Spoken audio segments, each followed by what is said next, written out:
Assalamualaikum warahmatullahi wabarakatuh.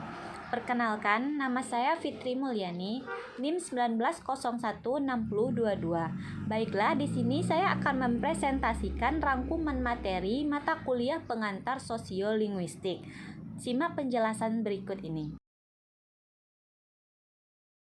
Materi pertama, konsep linguistik dan sosiolinguistik.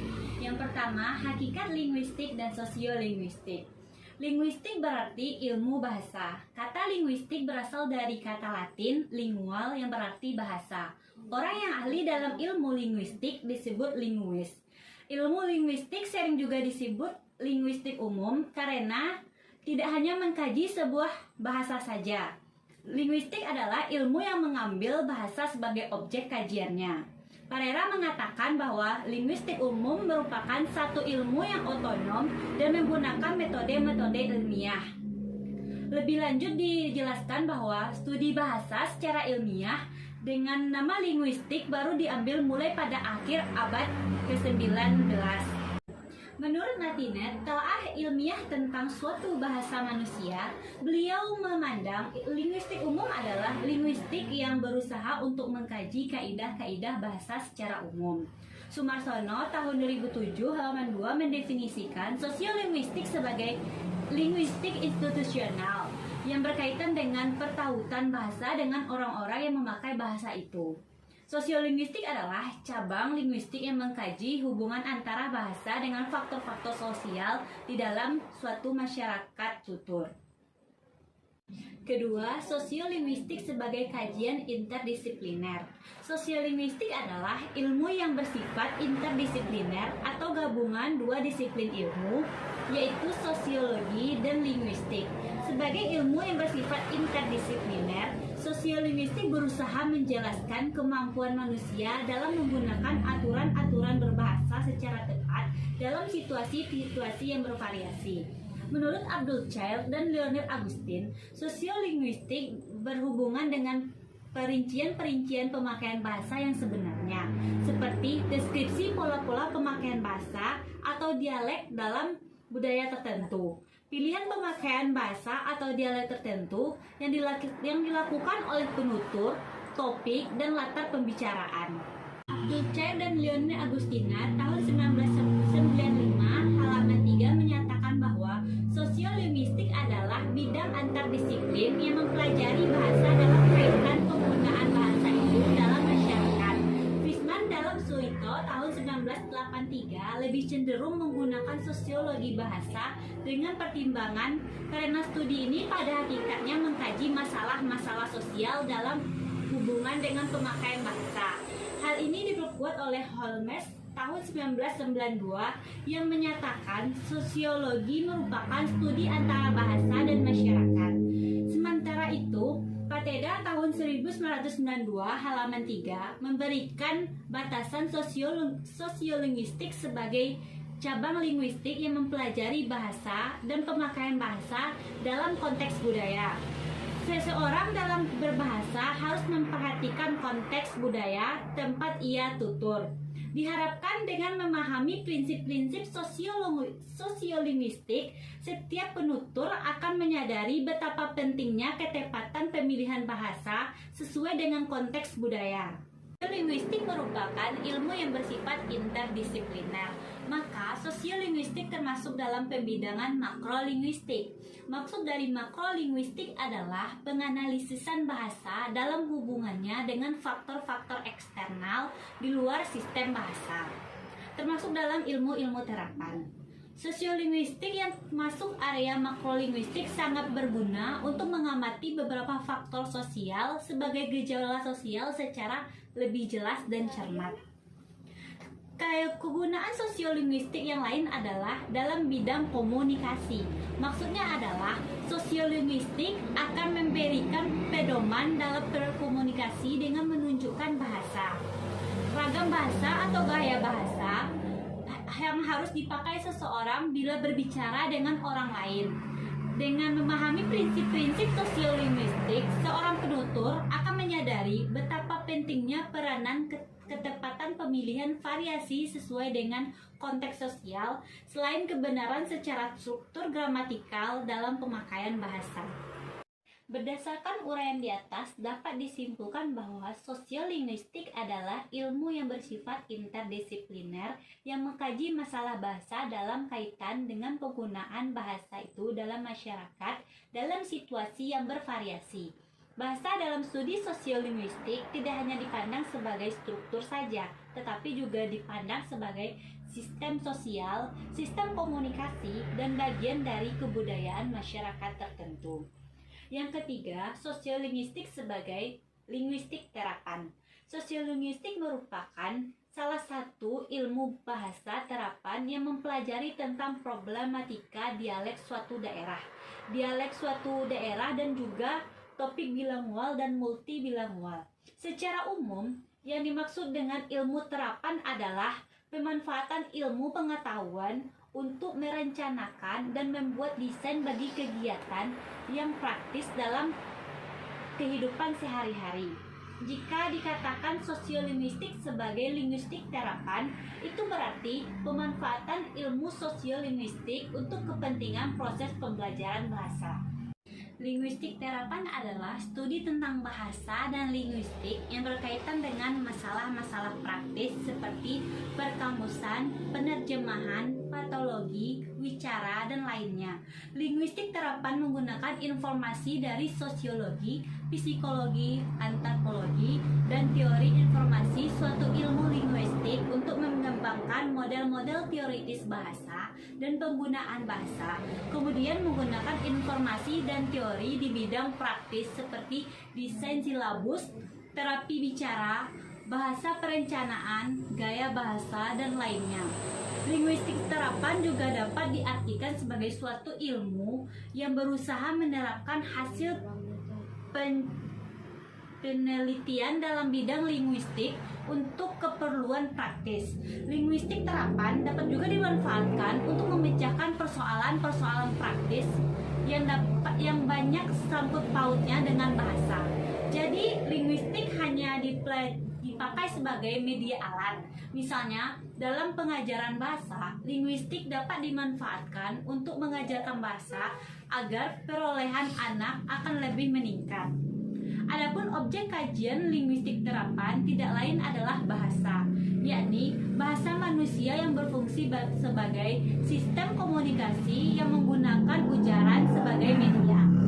Bahasa keseharian manusia, bahasa yang dipakai sehari-hari oleh manusia sebagai anggota masyarakat tertentu. Materi kedua, hubungan antara bahasa dan masyarakat. Yang pertama, bahasa dalam kajian linguistik dan sosiolinguistik. Bahasa sering didefinisikan alat komunikasi. Definisi ini tidak salah, tetapi juga tidak sepenuhnya benar. Sebab definisi itu lebih menekankan pada fungsi bahasa, yakni bahasa adalah alat, bukan menjelaskan sosok bahasa itu sendiri. Definisi demikian itu menurut Chair suatu hal yang wajar terjadi, karena bahasa itu adalah fenomena sosial yang banyak seginya, sedangkan segi fungsi bahasa tampaknya merupakan segi yang paling banyak menonjol di antara segi-segi lainnya. Selanjutnya, Chair 1994 menjelaskan bahwa masalah lain yang berkenaan definisi bahasa dan bila mana sebuah tuturan disebut bahasa yang berbeda dengan batasan yang lain dan bila mana hanya dianggap sebagai variasi dari suatu bahasa. Untuk menjawab pertanyaan ini ada dua dasar patokan yang digunakan, yakni patokan linguistik dan patokan politis. Secara linguistik, dua buah tutur dianggap sebagai dua buah bahasa yang berbeda kalau anggota-anggota dari dua masyarakat tutur itu tidak saling mengerti. Setiap penggunaan bahasa mematuhi aturan-aturan norma sosial yang mengontrol tingkah laku dan pembicaraan. Selain itu, permasalahan terhadap faktor-faktor sosiokultural yang mampu menentukan hubungan interpersonal dan interaksi antara pengguna bahasa menjadi penting agar pengguna bahasa dapat menempatkan diri dengan situasi yang dihadapinya. Maka, pemilihan kode-kode bahasa menjadi penting. Yang kedua, pengertian masyarakat dalam kajian sosiolinguistik. Menurut Bienveld, masyarakat bahasa adalah sekumpulan manusia yang menggunakan sistem syarat bahasa yang sama. Pengertian ini menurut beberapa ahli sosiolinguistik atau sosiologi bahasa dianggap terlalu sempit karena setiap orang menguasai dan menggunakan lebih dari satu bahasa. Maka dari itu, Cerdas mengatakan bahwa masyarakat bahasa adalah sekelompok orang yang satu sama lain masa mengerti sewaktu mereka berbicara. Pada pokok masyarakat, bahasa itu terbentuk karena adanya kebersamaan dari kode-kode, karena adanya saling pengertian, terutama adanya kebersamaan dalam kode-kode linguistik secara terinci dalam aspek-aspeknya, yaitu sistem bunyi, sintaksis, dan semantik. Yang ketiga, hubungan antara bahasa dan masyarakat. Bahasa dan masyarakat, bahasa dan kemasyarakatan, dua hal yang bertemu di satu titik. Artinya, antara bahasa dan masyarakat tidak akan terpisahkan.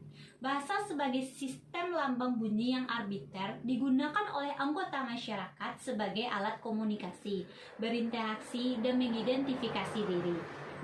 Bahasa begitu melekat erat, menyatu jiwa di setiap penutur di dalam masyarakat. Ia laksana sebuah senjata ampuh untuk mempengaruhi keadaan masyarakat dan kemasyarakatan. Fungsi bahasa sebagai alat untuk berinteraksi atau berkomunikasi dalam arti untuk menyampaikan pikiran, gagasan, konsep, atau juga perasaan. Maka dapat dikatakan bahwa hubungan antara bahasa dan penggunanya di dalam masyarakat ini merupakan kajian sosiolinguistik. Bagaimanakah bentuk hubungan antara bahasa dan masyarakat? Bentuk hubungannya adalah adanya hubungan antara bentuk-bentuk bahasa yang benar, yaitu pengguna bahasa pada situasi yang tepat dan sesuai konteks, di mana kita menggunakan bahasa untuk aktivitas komunikasi. Hubungan bahasa dan masyarakat sangat erat seperti api dan asap. Tidak mungkin adanya bahasa kalau tidak adanya masyarakat, dan begitu pun sebaliknya. Oleh sebab itu, penggunaan bahasa tertentu tergantung dari kebudayaan masyarakat tertentu. Semakin masyarakat itu berbudaya, maka semakin kompleks berbahasa yang dia gunakan.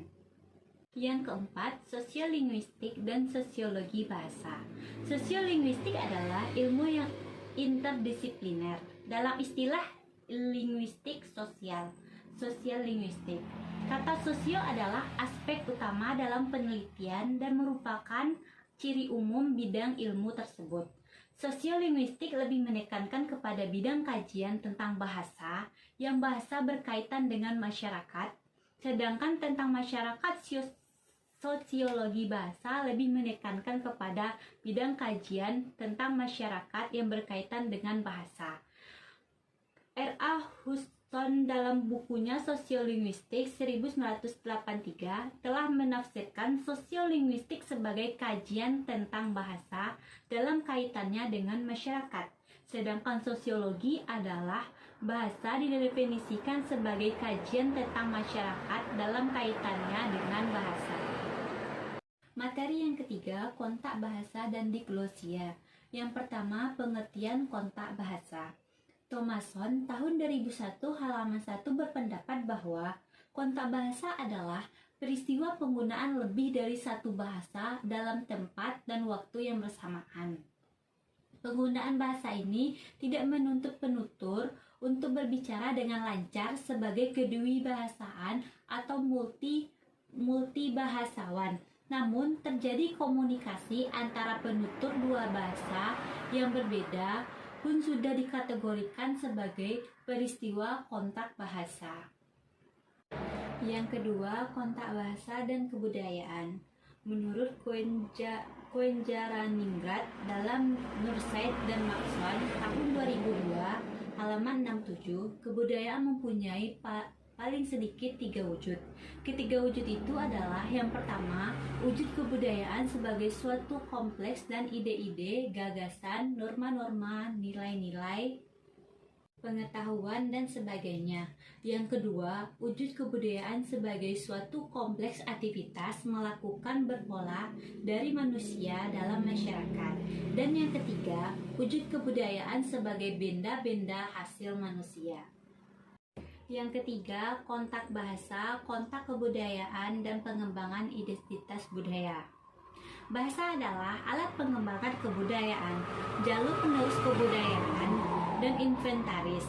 Ciri-ciri kebudayaan, Nababan tahun 1984, halaman 38, dalam Nursaid dan Maxson, tahun 2002, halaman 73. Oleh karena itu, bahasa juga merupakan faktor penting dalam membentuk identitas kultur anggota masyarakat. Dengan demikian, untuk menentukan butir-butir nilai kultur seseorang, bahasawan tergantung pada dua faktor, yaitu butir-butir nilai yang dihasilkan dari kontak kebudayaan yang spesifik serta lingkungan sosial yang spesifik pula, serta lingkungan keluarga yang membentuk tipe pengalaman kedewibahasaan tersebut. Kontak bahasa regional dan kontak kebudayaan yang berkembang dalam suatu kelompok sosial cenderung mengakibatkan berbagai konflik, namun juga mendorong masyarakat tersebut menjadi masyarakat yang dinamis. Konflik yang paling sering berkembang adalah karena satu kelompok tidak memahami kelompok lainnya. Ketidakmampuan memahami antara kelompok ini cenderung disebabkan oleh perbedaan bahasa yang mereka gunakan. Untuk itu, anggota kelompok masyarakat yang sedang berada dalam konteks bahasa dan kebudayaan hendaknya sering memahami bahasa dan yang mereka miliki. Tanpa pemahaman tersebut, maka konflik tidak akan mereda, bahkan akan semakin memuncak. Yang keempat, kontak bahasa dan diglosia. Kontak bahasa terjadi dalam diri penutur secara individual. Individual, tempat terjadinya kontak bahasa disebut dengan dwibahasawan, dan peristiwa pemakaian dua bahasa secara bergantian disebut kedwibahasaan. Kontak bahasa terjadi pada masyarakat bilingual atau multilingual. Adanya kontak bahasa ini terdapat mengakibatkan terjadinya transfer bahasa. Artinya, terjadinya pemindahan dan peminjaman unsur dari suatu bahasa ke bahasa yang lainnya. Ferguson melalui Cher dan Agustina tahun 2010 halaman 92 mengemukakan istilah diglosia untuk mengatakan keadaan suatu masyarakat di mana terdapat dua variasi dari satu bahasa yang hidup berdampingan dan masing-masing mempunyai peranan tertentu. Ada ragam tinggi dan ada ragam rendah. Materi keempat, kedwibahasaan. Yang pertama, hakikat kedwibahasaan. Nursaid dan Maxson tahun 2002 halaman 88 mengartikan kedwibahasaan sebagai penguasaan yang sama baiknya terhadap dua bahasa seperti penguasaan penutur asingnya. Kriteria seorang kedwibahasawan menurut Bloomfield adalah jika seorang atau sekelompok individu telah mampu menguasai bahasa kedua dengan baik seperti penguasaan terhadap bahasa pertama. Abdul Chair dan Leonie Augustin tahun 1995 halaman 120 berpendapat bahwa kedwibahasaan bukan merupakan gejala bahasa, melainkan sifat penggunaan bahasa yang dilakukan penutur kedwibahasawan secara bergantian. Kedwibahasawan bukan merupakan ciri kode, melainkan pengungkapan seorang penutur kedwibahasawan. Sebaliknya, Oscar dalam Abdul Chair dan Lionel Augustin tahun 1995 halaman 120, kedwibahasaan bukan hanya milik individu dengan individu, melainkan juga digunakan sebagai alat komunikasi antara kelompok, bahkan digunakan sebagai identitas kelompok. Yang kedua, keterkaitan kedwibahasaan dengan kontak bahasa. Terbagi atas tiga. Yang pertama, wilayah kedwibahasaan. Pada dasarnya, Perbatasan antara dua atau beberapa kelompok masyarakat bahasa terdapat dua faktor yang menjadi jembatan penghubung, yaitu ekonomi dan perdagangan. Yang kedua, pola-pola kedwibahasaan. Kebanyakan suatu negara memiliki sejumlah bahasa yang berbeda yang menyebabkan terjadinya kontak bahasa dan kedwibahasaan. Yang ketiga, asal mula kedwibahasaan. Pemerolehan bahasa secara bahasa artinya akan menyebabkan kedwibahasaan. Hal ini terjadi karena adanya dua bahasa yang berkontak sehingga penutur bahasa itu tidak bisa mempelajari unsur-unsur bahasanya. Kontak bahasa itu terjadi karena pendukung alasan-alasan tertentu seperti perpindahan penduduk dengan alasan politik, sosial, dan ekonomi. Yang ketiga, tingkat kedwibahasaan. Tingkat kedwibahasaan tidak mungkin dilepaskan dari tipologi kedwibahasaan sesuai dengan pandangan umum pakar-pakar sosiolinguistik seperti Haugen dan Bostrom dalam Bursait dan Maxson tahun 2002 halaman 96 sampai 110. Yang pertama, tipologi ketersebaran perorangan masyarakat. Salah satu pembeda yang penting adalah pembeda kedwibahasaan masyarakat sosial bilingual dengan kedwibahasaan perorangan individual bilingualisme. Dalam kedwibahasaan perorangan, permasalahan yang perlu dikaji adalah dinamika individual atau kelompok individu tertentu dalam konteks sosial. Yang kedua, tipologi horizontal dan vertikal. Kedwibahasaan ini terjadi kalau ada bahasa yang berbeda mempunyai status yang sama dalam kehidupan resmi, budaya, dan keluarga yang digunakan oleh sekelompok penutur. Apabila suatu bahasa baku berada bersama-sama dengan dialeknya pada penutur yang sama, maka ditemukan kedwibahasaan vertikal. Apabila penutur menggunakan dialek atau bahasa yang tidak baku bersama-sama dengan suatu bahasa baku yang tidak mempunyai hubungan kekeluargaan, maka ditemukan kedwibahasaan diagonal. Yang keempat, pengukuran kedwibahasaan. Kemampuan berdwibahasa pada dasarnya adalah kemampuan komunikatif. Oleh sebab itu, membicarakan pengukuran tingkat kedwibahasaan tidak mengukur kompetensi kedwibahasaan seseorang. Kompetensi komunikatif adalah kemampuan yang tidak hanya menerapkan 4 kaidah gramatikal bahasa untuk membentuk kalimat yang benar secara gramatikal, namun juga mengetahui kapan dan di mana harus memakai kalimat tersebut dan kepada siapa. Kemudian, komunikatif meliputi pertama, pengetahuan akan grammar dan kosakata suatu bahasa. Yang kedua, pengetahuan akan kaidah tutur, yaitu mengetahui bagaimana mengawali dan mengakhiri pembicaraan untuk mengetahui topik yang akan dibicara dan diperbincangkan dalam tipe peristiwa tutur berbeda-beda, mengetahui bentuk mana yang harus dipakai dengan orang berbeda dan situasi yang berbeda. Yang ketiga, mengetahui bagaimana memakai dan menerapkan terhadap berbagai tindak tutur yang berbeda, seperti permintaan maaf, berterima kasih, dan menerima undangan. Dan yang keempat, bagaimana memakai bahasa secara tepat. Yang kelima, efek kedwibahasaan. Salah satu efek dari kedwibahasaan yang lazim dibicarakan adalah alih kode dan interferensi. Hal ini menyangkut efek kedwibahasaan dalam proses komunikasi. Yang pertama, latar belakang kemunculan alih kode campur kode. Beralih kode merupakan suatu aspek atau tingkah laku yang lazim dalam kebiasaan komunikasi kedwibahasawan. Dalam berkomunikasi verbal, kedwibahasawan kadang-kadang mengganti kode bahasa atau ragam bahasa yang digunakan. Penggantian ini terjadi disebabkan oleh situasi dan keperluan berbahasa. Yang kedua, pengertian alih kode dan campur kode. Alih kode merupakan pergantian dua bahasa atau lebih, dua ragam atau lebih, beberapa gaya dalam satu ragam, atau dua dialek atau lebih. Campur kode merupakan pengantaran dua bahasa atau lebih, dua ragam atau lebih yang terjadi dalam satu ujaran. Yang ketiga, jenis, penyebab, dan fungsi ahli kode. Jenis ahli kode, dua jenis ahli kode, situasional dan ahli kode metakans.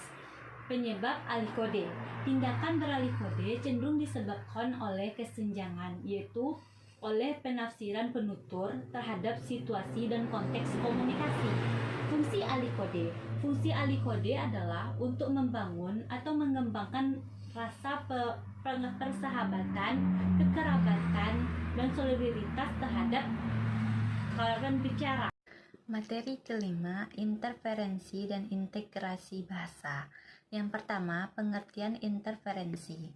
Kata interferensi berasal dari bahasa Inggris interference, yang berarti gangguan. Lado tahun 1977 halaman 217 mengungkapkan bahwa interferensi adalah kesulitan yang timbul dalam proses penguasaan bahasa kedua dalam hal bunyi, kata, atau konstruksi lainnya, misalnya frase dan kalimat sebagai akibat perbedaan kebiasaan pengenalan individu terhadap bahasa pertama. Jadi semakin berbeda sistem bahasa pertama yang dikuasai siswa, baik tataran fonem, morfem, frasa, sintaksis maupun semantik, dan sistem bahasa kedua maupun bahasa asing, dan selanjutnya bahasa target, semakin berpotensi individu itu melakukan interferensi ketika menggunakan. Yang kedua, tataran interferensi. Interferensi dapat terjadi pada semua komponen kebahasaan, yaitu bidang tataan bunyi, tata bentuk, tata kalimat, leksikal, dan semantik. Berdasmort dalam Diels tahun 1982 halaman 4 memandang interferensi merupakan penggunaan kode suatu bahasa ke dalam konteks bahasa yang lain yang dapat terjadi pada subsistem bahasa seperti fonologis, leksikon, atau semantik sebagai akibat dari kontak bahasa. Yang ketiga, interferensi bahasa dalam pandangan psikologi behavioral. Berdasarkan sudut pandang psikologi, konsep tentang anakon dilatar belakangi oleh psikologi behavioral. Sedangkan konsep tentang anakes dilatar belakangi oleh psikologi kognitivistik, mentalistik modern. Untuk memperjelas hal itu, cermati pandangan para pengajur psikologi behavioral berikut, termasuk dalam tentang pengajaran bahasa. Uraian dilengkapi dapat saudara baca dalam buku Psikologi Umum dan Sosiologi Depdikbud tahun 1979 halaman 13-21. Yang keempat, interferensi bahasa dalam pandangan psikologi mentalistik. Pateda tahun 1989 halaman 25 juga mengungkapkan bahwa pada tahun 1950-an kritik terhadap keampuhan anakon terhadap pembelajaran bahasa semakin kuat. Kritik itu muncul terutama dari linguis yang beraliran transformasi generatif. Penganut anakon berpandangan bahwa mempelajari bahasa bertujuan untuk mengubah tingkah laku berbahasa sehingga siswa harus menguasai kata dan kalimat yang nyata saja yang ada dalam lingkungan pengalaman siswa. Yang kelima, integrasi bahasa. Michael dan Ornstein tahun 1979 halaman 64 menjelaskan bahwa integrasi bahasa adalah proses penggunaan unsur-unsur bahasa lain dalam bahasa tertentu dan dalam bahasa tertentu itu sudah dianggap sebagai unsur sah. Jika sebuah unsur, misalnya kata radio, sudah dianggap sebagai kosakata bahasa Indonesia baku, berarti unsur bahasa kata radio tersebut dianggap sudah berinteraksi dengan bahasa Indonesia karena sebenarnya kata itu berasal dari bahasa Inggris radio. Penerimaan unsur bahasa lain ke dalam bahasa tertentu sampai menjadi berstatus integrasi memerlukan waktu dan tahap relatif panjang. Pada awalnya, seorang atau beberapa orang penutur bahasa menggunakan unsur bahasa tertentu sebagai pinjaman. pada tahap perkembangan berikutnya, ternyata frekuensi kata pinjaman itu semakin meningkat sehingga pada akhirnya diakui sebagai warga bahasa si peminjam tadi. Tentu saja peminjaman terjadi karena si peminjam merasa perlu dan dalam unsur bahasa si peminjam tadi belum ada. Materi yang keenam, variasi bahasa. Konsep yang pertama, konsep dasar tentang variasi, ragam, langgam, laras, dan bahasa. Variasi adalah bentuk atau variasi yang berbeda dari yang lain, atau perubahan atau perbedaan kondisi, jumlah, atau level, biasanya dengan batasan-batas tertentu. Ragam bahasa adalah bentuk bahasa yang bervariasi menurut konteks pemakainya. Langgam adalah adat atau kebiasaan. Laras bahasa adalah ragam bahasa yang dipergunakan sebagai suatu tujuan atau pada konteks sosial tertentu. Bahasa adalah sebuah sistem, artinya bahasa itu dibentuk oleh sejumlah komponen yang berpola secara tetap dan dapat dikaidahkan. Yang kedua, sumber pencetus variasi bahasa. Dalam hal variasi bahasa atau ragam bahasa dilihat sebagai akibat adanya keragaman sosial penutur bahasa dan keragaman fungsi bahasa itu. Jadi, variasi bahasa itu terjadi sebagai akibat dari adanya keragaman sosial dan keragaman fungsi bahasa. Yang ketiga, kajian tentang variasi bahasa dalam linguistik umum dan interdisipliner keilmuan lainnya. Dialektologi disebut juga kajian variasi bahasa, mengingat variasi bahasa merupakan representasi perubahan bahasa. Dialektologi juga merupakan kajian perubahan bahasa. Interdisipliner merupakan kajian gabungan dua disiplin ilmu, yaitu kajian bahasa dan kajian ilmu lain. Yang termasuk dalam bidang interdisipliner adalah fonetik, stylistik, filsafat bahasa, psikolinguistik, sosiolinguistik, entolinguistik, filologi, semiotik, epigrafi, antropolinguistik, linguistik forensik, neurolinguistik, fotologi bahasa, genolinguistik, dan ekologi bahasa. Yang keempat, pengklarifikasian variasi bahasa. Cair tahun 2004, halaman 82-96 mengemukakan bahwa variasi bahasa dapat dibedakan menjadi 4, yaitu pertama, variasi dari segi penutur. Yang kedua, variasi bahasa dari segi penggunaan atau pemakaian. Yang ketiga, variasi bahasa dari segi keformalan. Yang keempat, variasi bahasa dari segi sarana. Materi yang ketujuh, sikap bahasa, pemilihan, dan pembakuan bahasa. Yang pertama, sikap bahasa. Sikap bahasa merupakan hal yang paling dalam kaitannya dengan suatu bahasa karena setiap bahasa dapat melangsungkan hidup suatu bahasa. Dengan kata lain, sikap bahasa adalah anggapan atau pandangan seseorang terhadap suatu bahasa. Yang kedua, pemilihan bahasa.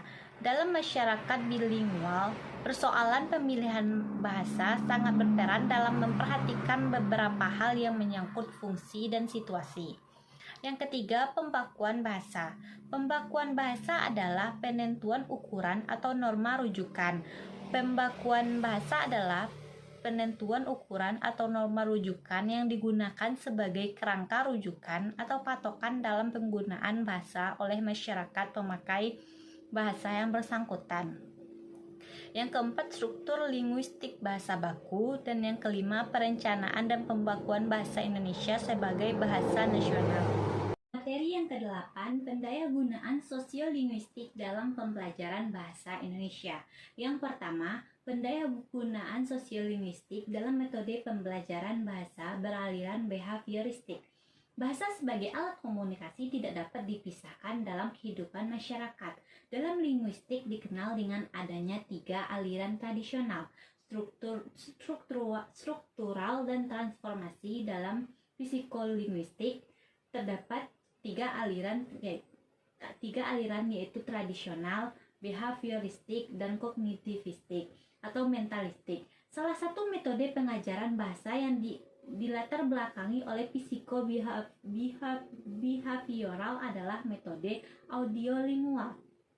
Menurut teori behavioristik, refleksif behavioral berfokus pada peran dari belajar dan menjelaskan tingkah laku manusia dan terjadi melalui rangsangan berdasarkan stimulasi yang menimbulkan hubungan pelaku reaktif hukum-hukum mekanistik. Yang pertama, latar belakang perkembangan metode audiolingual. Metode audiolingual adalah metode pembelajaran yang menggunakan latihan Pattern Practice atau mem meniru dan mengingat yang berorientasi pada hasil analisis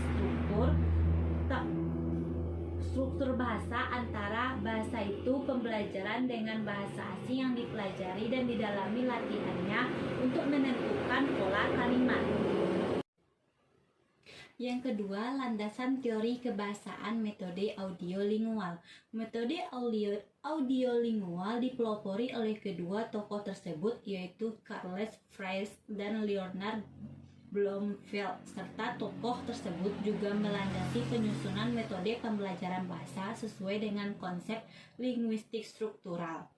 Yang ketiga, nuansa sosiolinguistik dalam penerapan metode audiolingual. Manusia dapat dimanipulasi karena tingkah lakunya dapat dikontrol. Hukum-hukum yang berlaku bagi manusia pada dasarnya cuman dengan hukum-hukum yang berlaku bagi manusia segala alam. Penganjung metode audiolingual meyakini bahwa salah satu permasalahan yang menghambat pembelajaran bahasa target adalah penguasaan siswa atau pembelajaran terhadap bahasa pertama atau bahasa ibu. Yang kedua, pendayagunaan sosiolinguistik dalam metode pengajaran bahasa yang beraliran mentalistik.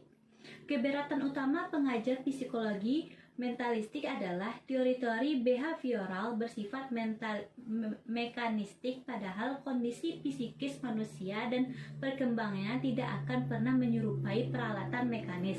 Salah satu metode pembelajaran bahasa yang didasarkan atas psikologi mentalistik adalah metode komunikatif yang dikenal juga sebagai pendekatan komunikatif. Secara mendasar, selain dipengaruhi oleh psikologi mentalistik, pendekatan komunikatif ini juga didasarkan atas linguistik transformasional yang diperoleh oleh Noam Chomsky.